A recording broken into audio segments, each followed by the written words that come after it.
So I'll join you. let's get So, into it then. F1 across the pond over in Europe, but in Austria at Red Bull's home track, and they don't take advantage of it on Sunday. Nope. They I don't. think they tried. They They definitely tried. have I tried. mean, yeah. What Verstappen was saying was his tire deg was way higher in the race than they had intended. And I kind of thought that was interesting because Red Bull has been literally one of the best cars on tire wear all year. I mean, it could be 20 laps into a run and Max could still set like a pretty decent lap of like that's faster than everyone else. So I thought it was really interesting. What you guys think of Fernando Alonso giving the waggy finger to Yuki Tsunoda? Did you see that? Before I respond to that, I will say it almost seems like Verstappen and basically the Red Bulls in general have better tire wear on the mediums as compared to the hards. For whatever reason, they can't get the hards to work, grip, or like keep life, it just seems like, which is really weird, especially for hard tires. I don't know if it's just the way the Red Bull's designed or what, but like it seems like I have a everyone else can theory. handle the hards better. I have a theory on it, and the Red Bull has been outrageously slippery in a straight CJ, line. Let's go. This, well, it's been very slippery in a straight line, right? So, like, if you don't have the same amounts of downforce as everybody else per se, you're starting to lean on the tires more, and that's one of those few racetracks where like pretty much every corner at the Red Bull Ring is a right-hander with like 2-3 lefts in it. Yeah. So, you're beating the crap out of that one tire that you're trying so hard to maximize all of that contact patch, maximize everything. Not to mention, I remember a couple years ago when they were having issues with hitting the curbs and Mercedes were having failures. And that doesn't help either. That sort of tire shake definitely starts to hurt the tire compound a lot. And it was interesting, though, to see tire strategy just be that imperative for once, just that much difference between the two different compounds. And it was I think it's the three softest compounds that Pirelli makes for their soft, medium, and hard.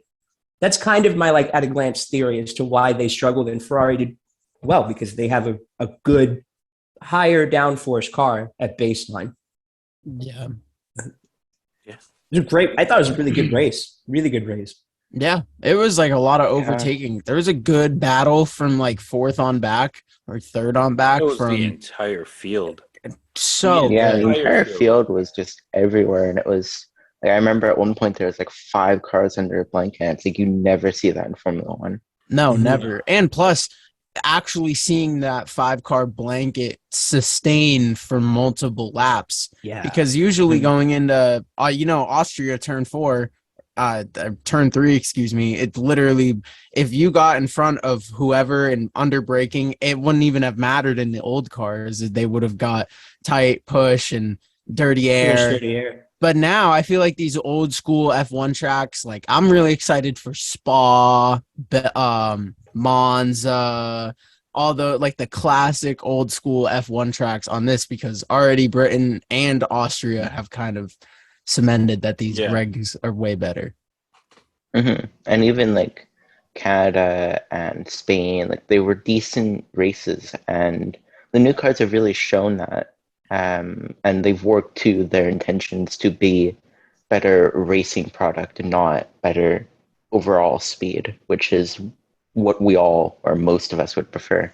Hey, sometimes you got to go fast by going just a little slower. And when you look at it, all the racing is definitely picked up tremendously. I would say honestly, outside of probably Monaco and portions of Australia, that every race has been fantastic this year. Like, obviously, you don't get the racing at Monaco. That's the only reason I say that.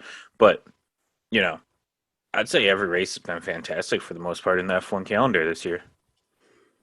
I do want to bring up one thing, too, that I noticed, because I know Chris and I have talked about this quite a bit on the podcast, but I have noticed substantially less porpoising from every car in the field. That was the one thing that really struck me, because when you talked about those 5 cars under a blanket, Josh, like that was something that I picked up on too, and I was really happy about, because with the simplified aero, you're not worrying so much about the dirty air, and the car's not going to stick, and you can't follow. It was fun to see just how much more mechanical grip these cars really have now. It's kind of like you look at NASCAR, but just as a whole, you mentioned all the good races so far this season.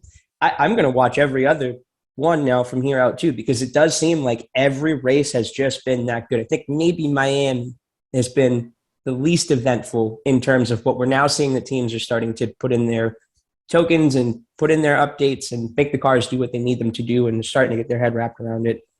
And this is like the most important time of the season for F1. This is the halfway. This is where teams are starting to think about 2023. We're going to stop production. What can we learn from 2022? It's really a weird time. There was also something really interesting with Sebastian Vettel. He had got a bunch of brake dust in his face with the new brake dust coverings in the F1 cars. He had apparently threw a whole fit in the drivers' meeting about it. About how it was a very big, safety concern because it's carbon brakes. So obviously the carbon brake dust. Well, technically it's carbon fiber, whatever. I don't know. But yeah, it's just, I don't know where he went, but yeah. Completely threw you off. Completely threw you off. Because I was like, why is CJ getting up? Like he has no reason to. Coffee. That makes a lot of sense. But no, I mean, and he also got fined, I think, $25,000 for, I think it was a reprimand. I'm sure that $25,000 is going to hurt after that, $500 million contract. It's going to break the bank. Yeah, it's going to break the bank for him.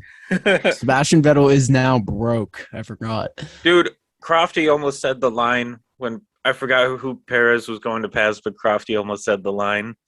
All I hear is, and here comes Perez. And I'm like, oh, it almost happened. And here comes Sebastian. Oh, when he said, remember at Silverstone last week, he was like, and here comes Lewis Hamilton. I thought that was my Vettel moment. Was it through goes Hamilton. Through goes Hamilton. That's what he said. Yeah. Through goes Hamilton. Yeah. Crofty's got some lines, man. He's very good. He is at the top of what he does. Honestly. Literally right now, because I remember a couple years ago, we started rough with Crofty. It took him a while to get that poetry down, to get that flow. Yeah, right. It took a minute to be, Mike Joy 20 years ago out of the box, right? True. Yeah, exactly. Yeah. Or, but also, a guy like Martin Squire, or guys like that. It takes a while for that. Natural talent. So looking at how we had our performance. So, of course, Charles Leclerc gets the win. I don't think of course, he's still mathematically eligible for the championship because no idea what's going to happen. It's Max's this year. I don't know. It seems like it, but I don't know. It's They're not both Lewis kind or of George. unreliable Not cars. one of those two.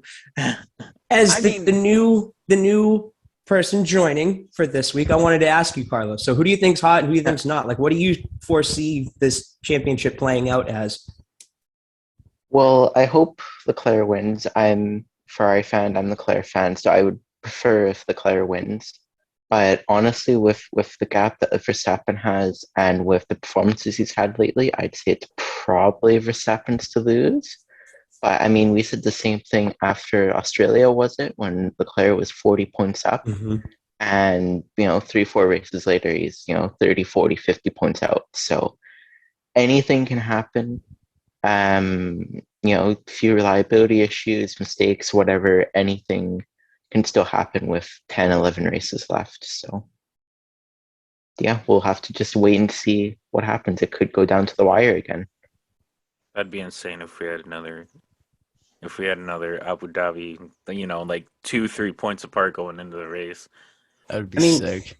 At the very least, I could possibly see constructors maybe going that way because there are two good put together teams at the top right now. So, Checo and Max are great teammates. And I will give Josh credit as we know he's a Hamilton fan, but I will say this: hey, don't give me that look, bro. I saw that. Bro, what? Anyway, he loves Lulu. I will give Mercedes credit. They're right there if Red Bull and Ferrari mess up any given week. So they're not – I don't see either one of them getting in the fight for the drivers. But they could be right there in the constructors battle. Like it's just a That's thing the big one he's at. I don't It's know a about that. You'd need some reliability issues and problems like week in, week out for Mercedes to be there. I mean, It kind Ferrari Um, can't keep an engine I without getting mean, on fire. It seems like, but fair. So I That mean, was I don't scary. know. it was scary. But I think obviously, Maybe, but probably not. yeah. I don't know. It's interesting. It's an interesting idea to float around.